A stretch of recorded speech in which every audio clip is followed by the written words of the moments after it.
Hi hello friends, welcome back to my channel Jayachandra's world. అందరూ బాగున్నారండి?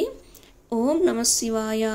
ఇంతకు ముందు వీడియోలో నేను కాలభైరవ అష్టకం యొక్క మీనింగ్స్ని చెప్తున్నానండి. మొదటి శ్లోకం యొక్క మీనింగ్ని ఇంతకు ముందు వీడియోలో తెలియజేశాను.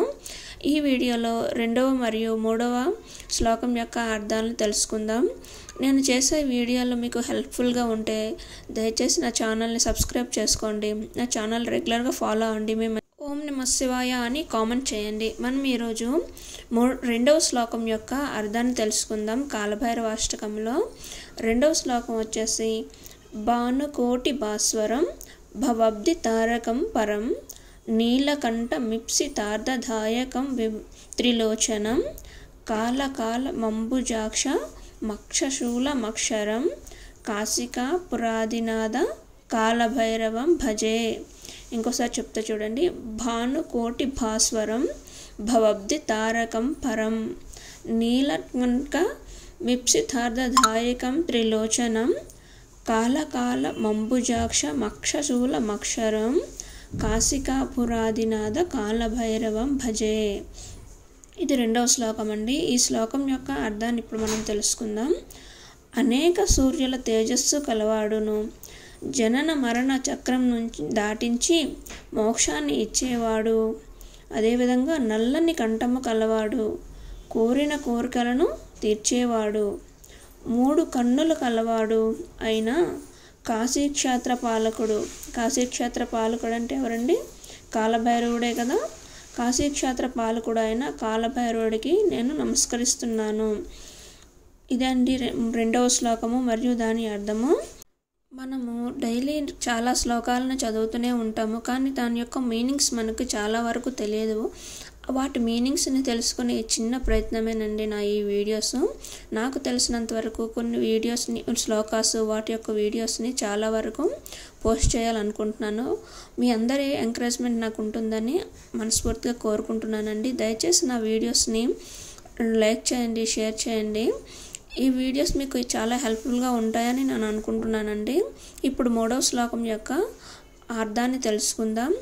మూడవ శ్లోకం వచ్చేసి శూలటంక పాసదండ పాణిమాది కారణం శ్యామకాయ మాదిదేవ మక్షరం నిరామయం భీమ విక్రమం ప్రభుం విచిత్ర తాండవ ప్రియం కాశికాపురాదినాథ కాలభైరవం భజే.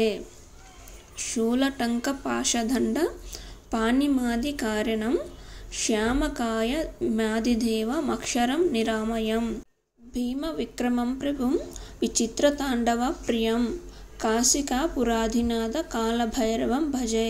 ఇదండి మూడవ శ్లోకము. ఈ శ్లోకం యొక్క అర్థాన్ని ఇప్పుడు మనం తెలుసుకుందాం. త్రిశూలాన్ని, కట్వ యుద్ధాన్ని మరియు వరుణ పాశదండాన్ని ధరించువాడు. ఆదిదేవుడు ఎవరండి? పరమేశ్వరుడు. నల్లని శరీరం కలవాడు, భయంకరమైన పరాక్రమం కలవాడు, విచిత్ర తాండవం అంటే వింత తాండవం చేసేవాడు అయిన కాశీక్షేత్ర పాలకుడు కాలభైరవునికి నమస్కారములు.